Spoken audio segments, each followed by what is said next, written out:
Before I begin, let me ask a question. Trước khi tôi bắt đầu thì xin cho tôi hỏi một câu hỏi. How many people in this room have goals or dreams? Có bao nhiêu người trong số các anh chị ở đây có mục tiêu hoặc có ước mơ của mình ạ? Xin mời giơ tay lên ạ. Good. Good. How many people have big goals, big dreams? Có ai có ước mơ thật lớn không? So my other question to you is, if you have big goals and dreams, you have two choices. Vậy thì câu hỏi tiếp theo là nếu các anh chị có một ước mơ lớn, thật lớn thì lựa chọn của anh chị ạ. You can either spend many years and lots of hard work to get those dreams. Hoặc là các anh chị có thể dành rất nhiều năm làm việc thật là vất vả để đạt được ước mơ của mình. Or you can get them quickly. Hoặc là có thể đạt được nó thật nhanh. Which would you prefer? Các anh chị thích lựa chọn nào hơn ạ? Which one? Good. Then you're in the right place. Thế thì các anh chị đã ở đúng chỗ rồi. See, many years ago, rất là nhiều năm trước, I was sitting where you were sitting. Tôi đang ngồi ở cái vị trí các anh chị đang ngồi. And there was a person in front of the room that was talking about making a lot of money. Và có một cái người đứng ở trên sân khấu này cũng nói về việc là tạo ra làm thế nào để kiếm rất nhiều tiền. And I was very interested. Và tôi cảm thấy rất là thật thú vị.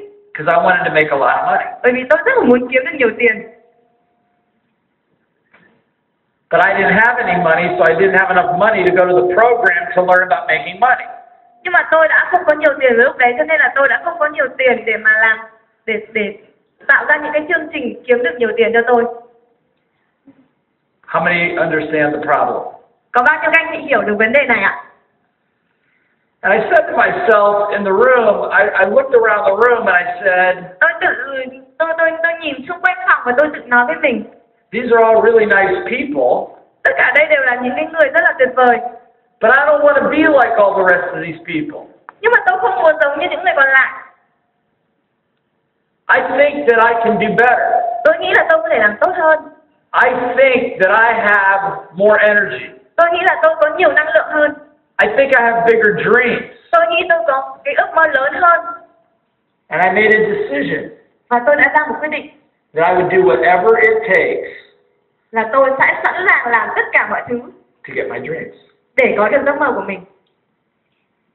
How many people can relate to that? Có bao nhiêu các anh chị đồng ý với điều đó? So whether you have money or you don't have money does not matter to me. Cho nên là cái việc các anh chị có tiền hay không có tiền không quan trọng gì với tôi. The size of a person is not measured by the size of their dream. Cái tầm cỡ của con người không được đo bằng tầm cỡ của ước mơ. It's measured by the size of your heart. Mà là được đo bằng tầm cỡ của trái tim của mình. The size of your energy. Được đo bằng tầm cỡ của năng lượng của mình. Can you keep going even when they keep knocking you down? Các anh chị có tiếp tục sẵn sàng làm việc cho dù là cuộc sống có gây ra bao nhiêu khó khăn cho các anh chị hay không? How many of you feel like you're that kind of a person? Bao nhiêu trong số các anh chị nghĩ mình là kiểu người như vậy? Turn to the person next to you, tell them you're awesome. Quay sang người bên cạnh và nói rằng anh của chị là người tuyệt vời. Wow, anh là người tuyệt vời.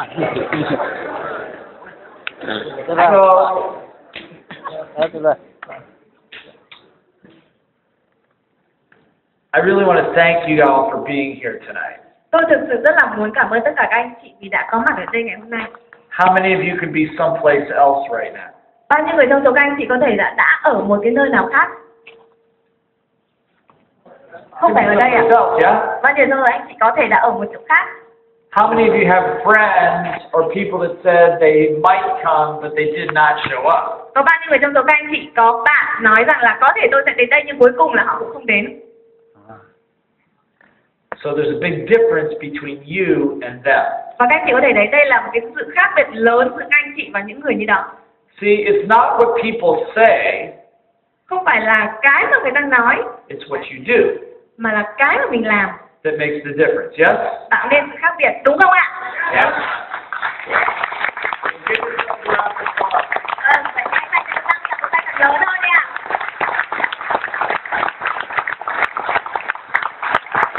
So tonight, in the short time that we're going to be together, vậy thì tối nay chúng ta có thể ngồi nói chuyện với nhau trong thời gian ngắn. I'm going to do my best to give you some tools or some advice that will help you get your dreams faster. Vậy thì tôi sẽ cố gắng cách tốt nhất để tôi có thể cho các bạn một số các cái công cụ, một số những cái cách thức để giúp các bạn đạt được cái giấc mơ của mình cách nhanh hơn. Yeah. Now, by a show of hands, how many of you are in business for yourself, have your own business? Có bao nhiêu các anh chị đang sở hữu một doanh nghiệp riêng ạ? Kinh doanh riêng ạ? Raise your hand real high. Giơ thật cao tay lên ạ. Very good, Rất excellent. tốt ạ. How many of you do not have a business but want to have a business someday? Bao nhiêu người anh chị không có kinh doanh riêng nhưng muốn có một ngày nào đó cho riêng mình? All right, good. How many of you have no desire to be in business? Có bao nhiêu người thuộc anh chị hoàn toàn không muốn kinh doanh gì hết ạ? Okay, good. Thank you for being honest. Cảm ơn vì Give đã him a rất là round of chân thành ạ. applause. Cho tất cả cho anh một tràng một tay ạ, vì anh đã rất là người hoạt động. Because I'm going to tell you that one of the fastest ways to make money Bởi vì tôi sẽ nói cho các anh chị một trong những cách nhanh nhất để có thể tạo ra tiền, kiếm is to tiền be in business for yourself. trong cái ngành kinh doanh của các anh chị. But I also tell you that one of the fastest ways to lose a lot of money Nhưng tôi cũng sẽ nói cho các anh chị cách nhanh nhất, một trong những cách nhanh nhất để mất tiền, is to also be in business for yourself. cũng như là ở trong cái ngành kinh doanh của chính các anh chị. It is one of the highest risk things you can do to make money, Một trong những cái cách rủi ro nhất mà các anh chị có thể kiếm tiền. but if you get it right, Nhưng nếu các anh chị làm đúng it will make you very, very wealthy. thì có thể khiến cho anh chị vô cùng giàu có. How many would like to learn? Bao nhiêu người muốn học ạ? Because the other thing is this, is whether you have your own business or not, the skills to obtain wealth and to get your dreams are still the same. Bởi vì là cho dù các anh chị có đang kinh doanh hay không thì cái kỹ năng để các anh chị đạt được ước mơ của mình hay là thành công trong công việc kinh doanh của mình cũng đều là như vậy. Is your family a business? Gia đình của các anh chị có phải là một công việc không ạ? Yes. Đúng ạ. If you're working for somebody else, are you working within a business? Nếu các anh chị đang làm việc cho một ai đó thì có phải là các anh chị đang làm trong một lĩnh vực hoặc một công việc hay một kinh doanh nào không ạ? Yeah. So almost everything, the lessons remain the same. So if it's okay, we're going to look at it from that point of view. Vậy thì tất cả mọi thứ nó sẽ đều như vậy và chúng ta sẽ cùng nhìn mọi thứ từ cái điểm đó. Okay? Được không ạ? All right. Now, a couple of things. First of all, how many of you realize that I am not from Vietnam? Đầu tiên là bao nhiêu người anh chị thấy rằng là tôi không phải là người Việt Nam ạ? Oh, good. Thank you. I'm from America, Tôi từ Mỹ. and I'm from a little place. I was born and raised in a small state called Ohio. Và tôi đã được sinh ra và lớn lên ở một cái bang nhỏ tên là Ohio. Does anybody know where Ohio is? Có ai biết Ohio ở đâu hay là như nào không ạ? Really? Đúng không? Các anh chị có biết thật không ạ? Who knows where Ohio is? Có ai thực sự biết Ohio ạ?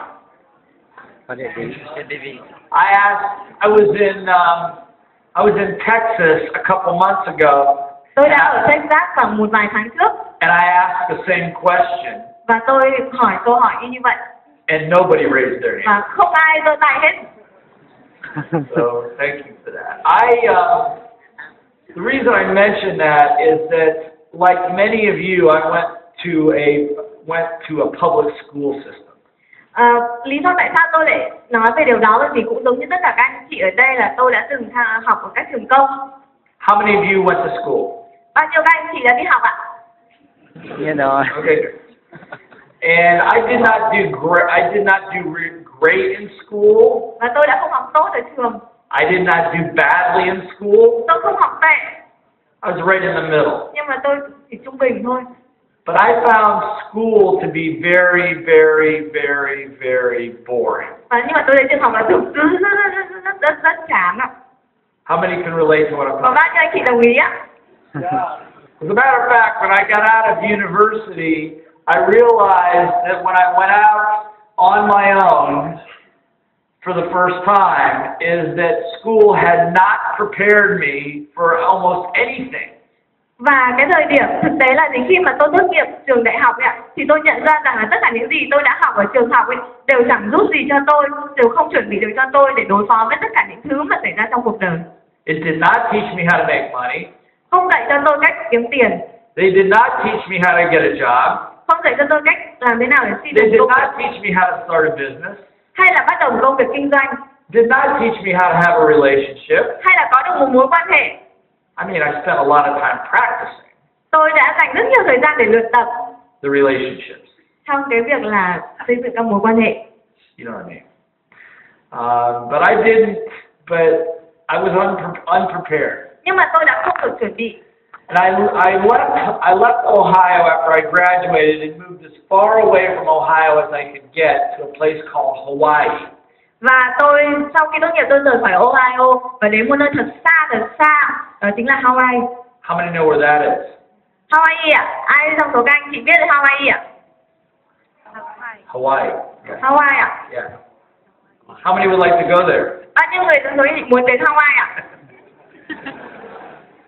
And Hawaii is a wonderful place to live, but it's a terrible place to live if you have no money. Hawaii là một nơi rất tuyệt vời nhưng cũng là một nơi vô cùng tệ để sống nếu như anh chị không có tiền. I had to learn very quickly how to survive on my own because I was very far from home and I had to take care of myself. Và tôi đã phải học một cách sinh tồn rất là nhanh bởi vì tôi hoàn toàn sống một mình. Is that it? Oh, okay, good.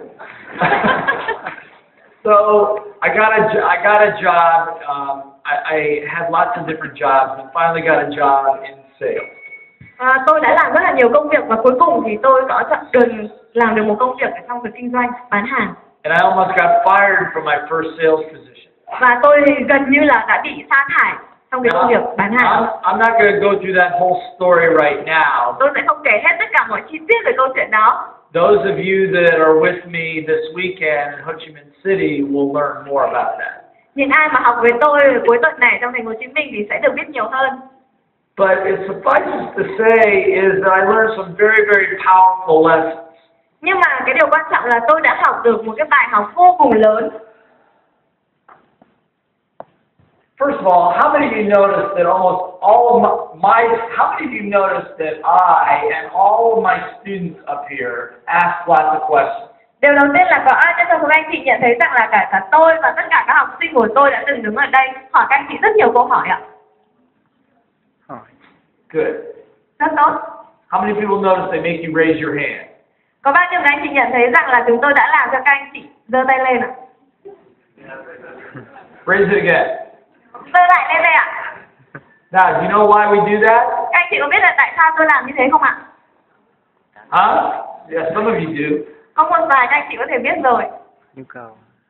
Because we're talking about this word here, Bởi vì selling. chúng ta đang nói về bán hàng. Selling. What's the word, please? Từ gì ạ? Bán hàng ạ. Selling. Các chị có thể nói từ bán hàng rồi to lên được không ạ? Bán hàng. You can do it in Vietnamese. Bán hàng. What is it? How do you say it? Bán hàng. Bán hàng. What is it? Again? Very good.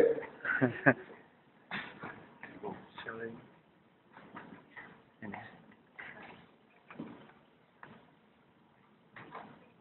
Whoops. Làm nữa. Selling requires energy. Bán hàng cần năng lượng. Energy. Requires what? Cần gì ạ?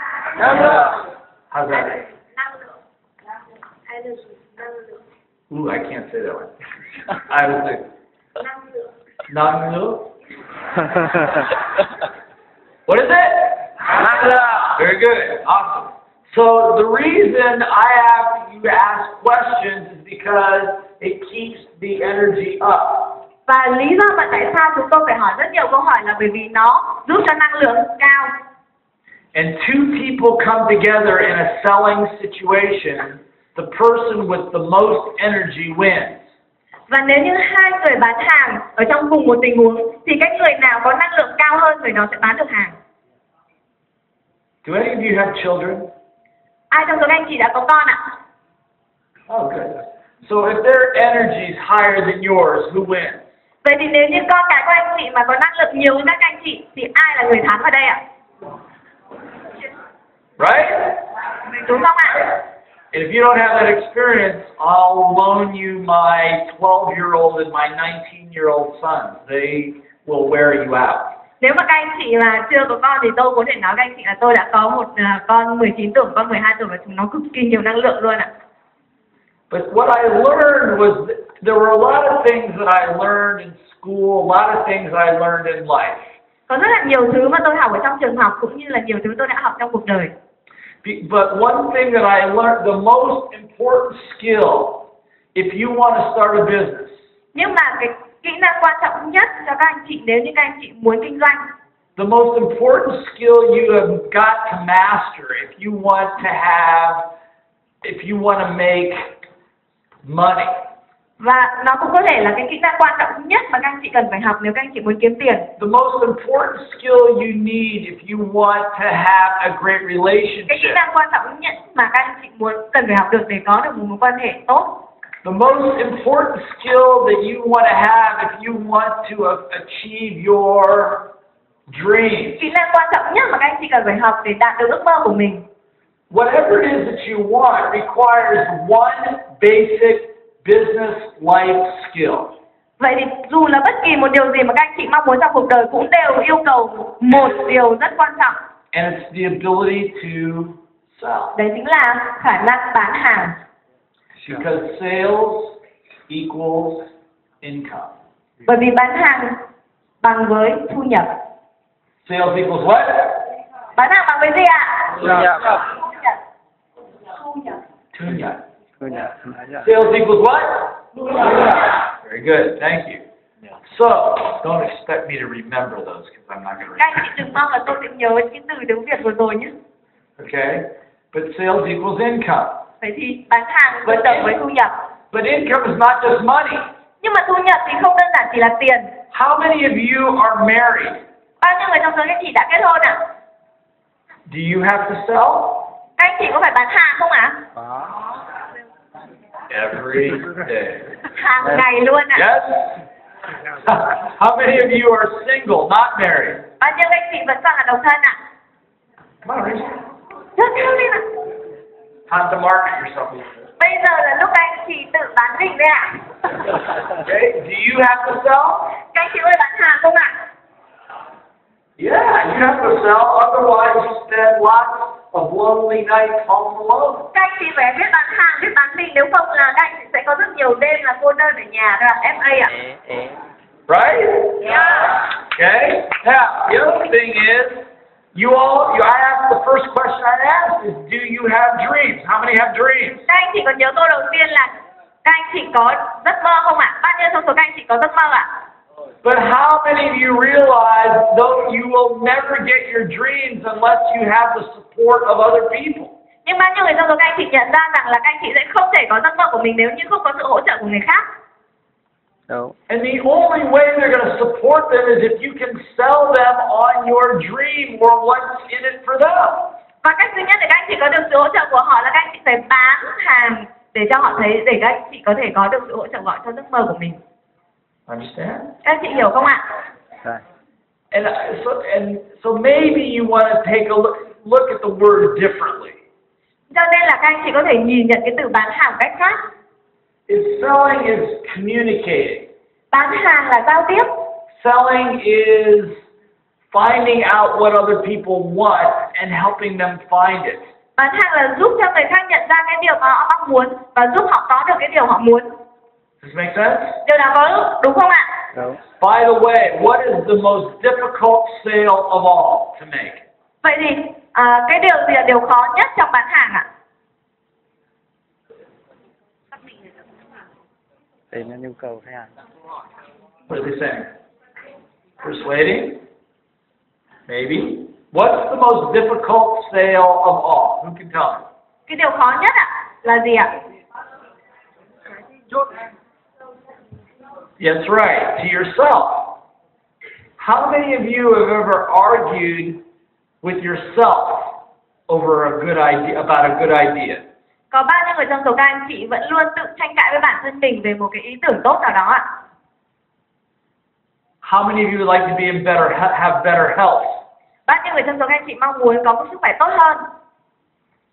How many of you also realize you need to go work out at the gym more often to have better health? Bao nhiêu trong số các anh chị nhận ra rằng là mình phải đi tập thể dục ở phòng gym nhiều hơn để có một sức khỏe tốt hơn ạ? Come on, everybody raise your hand. Tất cả mọi người giơ cao lên đi ạ, vì tất cả chúng ta cần sức khỏe đúng không ạ? Well, the only reason you don't is because you haven't sold yourself on the benefits of doing it, and it's easier to stay in bed than going to the gym early in the morning. Nhưng mà cái lý do duy nhất mà các anh chị đã không làm bởi vì là các anh chị đã tự bán mình cho cái suy nghĩ rằng là các anh chị thà ở nhà và ngủ còn tốt hơn là đi đến phòng gym ạ. Right? Đúng không ạ? Right. So, whoops. There we go. Okay, good. So, that's why I said is that sales is your number one skill. Cho nên đấy là lý do tại sao mà tôi nói rằng là bán hàng là cái kỹ năng quan trọng nhất, kỹ năng số 1 mà các anh chị phải học. See, I'm going to give you a little secret right now. Và bây giờ tôi sẽ chia sẻ với anh chị một cái bí mật. Inside each person in this room, inside of every one of you, Trong từng người, trong số các anh chị ngồi đây is a very big person.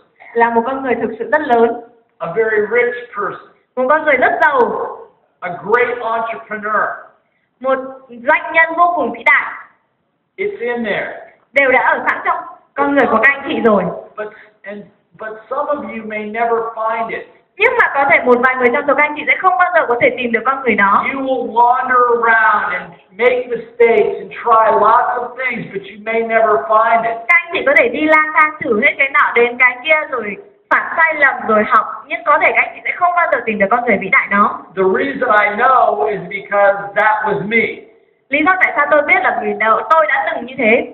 Until I finally met somebody Cho đến khi tôi đã gặp được một người that was able to kick me into motion. Một người đã đá tôi để tôi có thể có được một cái động lực. Forced me to find the big person inside of myself. Và thúc đẩy tôi để có thể tìm được một cái con người thực sự vĩ đại trong con người mình. How many of you would like to find that person? Có bao nhiêu người trong số anh chị mong muốn tìm được con người vĩ đại đó trong mình? How many would like to find the big person inside of you? Bao nhiêu người trong số anh chị thực sự mong muốn tìm được ạ? Because I'm going to tell you something. Some of you that come to the program with me this weekend Bởi vì tôi sẽ nói như này, một số các anh chị sẽ đến học với tôi trong cái chương trình cuối tuần này will make more money during the program than some of you have made in 6 months. sẽ có thể kiếm được nhiều tiền hơn trong cả cái chương trình học đó hơn là những gì các anh chị đã từng làm được. It happened last time I was here in Vietnam. Nó đã xảy ra vào lần trước khi tôi ở Việt Nam. How many would like that to be you? Bao nhiêu người trong số anh chị mong muốn được như thế ạ? Now, let me share with you a little bit about how that works. Để tôi chia sẻ với các anh chị một vài điều. Okay? Được không ạ? Được. All right. So, again, if we take a look at a business, Và như vậy nếu như chúng ta nhìn vào một cái công việc kinh doanh, there are about 6 or 7 primary skills you have to master. có khoảng 6 hoặc là 7 các cái kỹ năng cơ bản mà các anh chị cần phải học. Number one, as we just mentioned, you got to know how to sell. Đầu tiên đơn giản nhất là kỹ năng bán hàng. Because sales equals income. Bởi vì bán hàng bằng với thu nhập. Sales equals what? Bán hàng bằng với gì ạ? Very good. Very good. But if you're going to make a lot of money, you must also not, because some of you in this, wait, let me start again. Okay? Because some of you in this room, I think, know how to sell. Nhưng tôi tin rằng là một vài người trong số các anh chị ở đây đều đã biết kỹ năng bán hàng rồi. But you still don't make a lot of money. Nhưng mà các anh chị vẫn muốn kiếm được nhiều tiền hơn nữa. Because you know how to sell. Và bởi vì các anh chị biết làm thế nào để bán hàng. But you've got to also know how to build a great team. Nhưng các anh chị cũng cần phải biết cách làm thế nào để tạo ra một đội nhóm. A what? Đúng không ạ? That's right. A team that also can sell. Một đội nhóm là hoàn toàn có thể bán hàng. Some of you are in the network. Who here is in the network marketing business? Anybody? Ai trong số các anh chị cho tham gia? You are, right? Ai trong số các anh chị đã tham gia lĩnh vực đa cấp ạ? No, right? That business, any business, Cái công việc kinh doanh đó hay là bất kỳ một công việc kinh doanh nào you'll generate wealth if you can build a team. thì các anh chị sẽ phát triển được nó rất tốt nếu các anh chị có thể phát triển được một đội nhóm của mình. Otherwise, you work very, very hard on your own. Nếu không thì sẽ vô cùng vất vả. And there are only so many hours in the day, and you only have so much energy. Và các anh sẽ phải tiêu tốn quá nhiều năng lượng và dành quá nhiều thời gian trong một ngày để bán hàng. Understand? Nếu các anh chị không có một đội nhóm, các anh chị hiểu không ạ? Dạ. Third skill Cái kỹ năng thứ ba is you have to learn how to teach. các anh chị phải học kỹ năng dạy. Dạ. How to what? Làm gì ạ? Dạ. Dạy ạ. Teach other people on your team how to sell. Dạy thành viên nhóm của mình cách bán hàng. See, some of you have teams, but you're doing all the selling. Some of you have teams, but you are doing all the selling, and the team is not. Có thể một vài người đã có đội nhóm của mình nhưng mà bản thân anh chị lại chỉ là người duy nhất làm cái công việc bán hàng. Right? Có đúng không ạ? Let me just say something about that. Để tôi nói một vài điều về điều đó. The single most, how would I say this to make it simple? The single most defining factor in your life, the single most defining factor in your life will always be the people around you. Cái yếu tố quan trọng nhất mà có thể định nghĩa được thành công của các bạn trong cuộc sống của các bạn chính là những người xung quanh các bạn. You understand? Các anh chị hiểu không ạ? If you want to be a business owner and you want to make a lot of money, Nếu các anh chị muốn trở thành chủ doanh nghiệp và muốn làm thật nhiều tiền, but the people around you are not interested in that, nhưng mà những người xung quanh các anh chị lại không hứng thú về việc đó and they think that's silly, và họ nghĩ rằng đó là điều ngớ ngẩn, you will never get rich. thì các anh chị không bao giờ có thể trở nên giàu có được. Never. Không bao giờ ạ. Some of you have great people, or some of you, most everyone in this room is a great person. Hầu hết tất cả chúng ta ở đây đều là những con người tuyệt vời. But you may have other people around you that are bringing you down. Nhưng có thể các anh chị đã có những người xung quanh mình mà đã đẩy các anh chị xuống. Not because they're bad people, they're good people. Không phải bởi vì họ là những người xấu, họ thực sự có thể là những người rất tốt. They don't share the same dreams. Nhưng chỉ đơn giản là họ không có cùng ước mơ với các anh chị. And the second most defining thing in a person's life Và cái yếu tố quan trọng thứ hai trong cuộc đời của một con người is your desire for them to like you. là cái khát vọng của các anh chị mong muốn người khác thích mình. Look, I have been in this business for over 25 years. Tôi đã ở trong cái ngành kinh doanh hầu như là 25 năm. I've worked with hundreds of thousands of people. Tôi đã làm việc với hàng trăm hàng nghìn người. I do business in over 25 different countries. Tôi làm kinh doanh ở 20 nước. I work with companies like Singapore Airlines, Tôi làm với rất nhiều công ty lớn như là Singapore Airlines, Morgan Stanley, hoặc IBM, IBM, L'Oreal, L'Oreal. Redken, big companies all over the world, Toàn là những công ty lớn trên thế giới. and small businesses.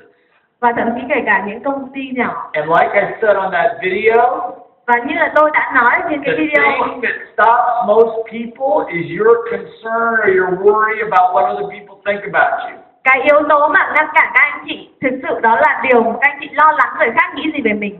What if they don't like me? Nếu như mà họ không thích mình thì sao?